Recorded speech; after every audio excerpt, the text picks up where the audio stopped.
gouvernement, lui, dénonce cette usine à gâtaz. Il demande poliment au MEDEF de ne pas trop anticiper sur ses prochaines réformes. Ce soir, notre grand débat, nous recevons Laurent Wauquiez, grand président de la région Rhône-Alpes, et Philippe Martinez de la CGT. Nous sommes là pour évoquer cette manifestation de rentrée où la préfecture de police de Paris a souhaité une mise en place d'une manifestation circulaire et silencieuse. Comme d'habitude, les syndicats ne sont pas contents et contestent ce qui leur est gracieusement proposé. N'est-ce pas, Martinez? Bonsoir. Je voudrais... Qu'en pensez-vous, M. Wauquiez? Je pense que dans ce contexte d'insécurité permanente, et notamment ces attentats terroristes que tout le monde a encore à l'esprit, vous employez, chers journalistes, toute forme d'attroupement est une véritable incitation à la violence. Les gens n'en peuvent plus de ces véritables actes de guerre, de terrorisme islamo-syndicaliste. C'est ce que disait d'ailleurs mon ami François-Olivier Gisbert. Je proteste contre ces propos calomnieux. Monsieur Martinez, ne soyez pas agressif et restez courtois avec Monsieur Wauquiez, je vous en prie. Et Monsieur Martinez, vous avez déjà eu la parole, vous avez dit bonsoir. Laissez-moi terminer mon propos. Beaucoup plus avisé que le vôtre. Mais Oui, on sait. Si le PS voulait vraiment assurer la sécurité des citoyens, il imposerait une manifestation à domicile pour éviter ces attroupements qui sont un véritable appel au désordre. Il est évident qu'un regroupement de plus de 4 personnes, par exemple un papa, une maman, un garçon, une fille, non, c'est une famille normale, quoi, chrétienne. Donc ces regroupements constituent un grave danger. Si les casseurs le veulent, ils auront qu'à casser leur propre feu. je proteste, je proteste. Ne mobilisez pas la parole, sinon je vous exclue du plateau. Hein. Eh bien, nous avons compris la position arrogante des syndicalistes et celle très nuancée de M. Wauquiez. Hein. Bonsoir Laurent, on se voit au golf lundi avec Manuel. Au revoir Martinez, je vous raccompagne pas, vous connaissez le chemin. C'est la femme de Martinez. Hein.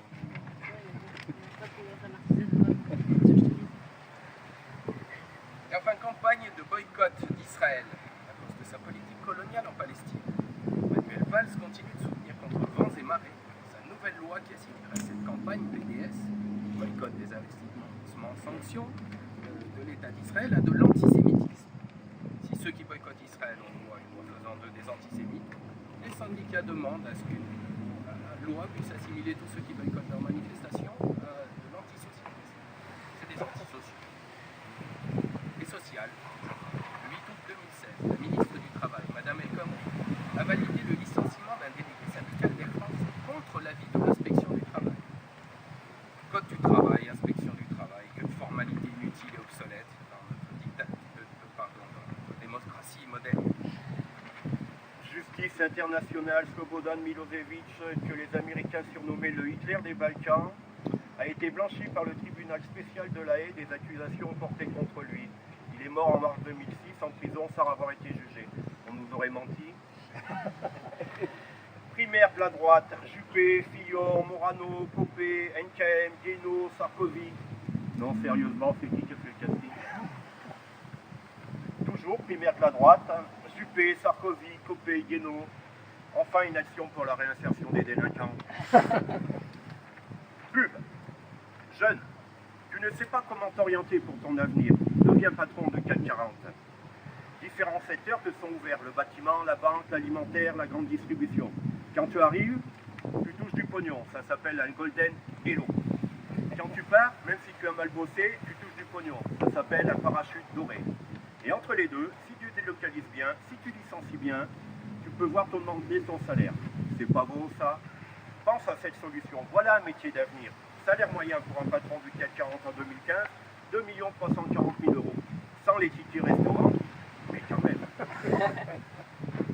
Et santé, une élue d'opposition Front National s'est insurgée contre l'attribution d'une subvention à une association exposant des photos de sensibilisation au cancer du sein. Le quotidien Le Progrès rapporte sa déclaration. Exhiber les seins nus de femmes en bonne santé passe plutôt pour du voyeurisme que pour une incitation au dépistage d'une maladie. A-t-on entendu parler, par exemple, des ateliers de jonglerie de testicules en vue de dépistage du cancer de testicules? Social, allocation logement, dans le but de faire baisser les loyers, dorénavant, les allocations logement ne seront plus versées aux allocataires s'il est jugé qu'ils habitent un quartier où les loyers sont trop chers par rapport à leurs revenus. C'est vrai ça. Les pauvres avec les pauvres, les riches avec les riches. La CAF, le gouvernement a lancé une campagne de dépistage des fraudes qui a conclu à 247 millions d'euros pour 40 000 fraudeurs. Commentaire d'un membre du CAC 40, il a fallu qu'ils s'y mettent à 40 000 pour frauder 247 petits millions. Moi je fais 10 fois tout ça, moi tout seul. Décidément les pauvres c'est vraiment des losers.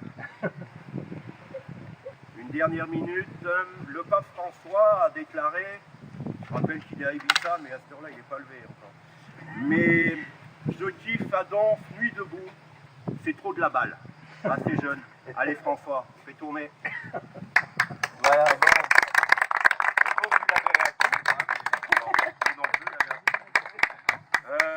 J'aimerais profiter de votre attention encore 2 minutes, enfin même pas, pour vous dire que les assemblées populaires de Nuit debout sont hebdomadaires là pendant l'été et se passent devant la bobine, c'est-à-dire au parc Paul Mistral, à 19h le jeudi, 19h, 19h30. On se retrouve là et tout le monde est le bienvenu pour s'exprimer, etc.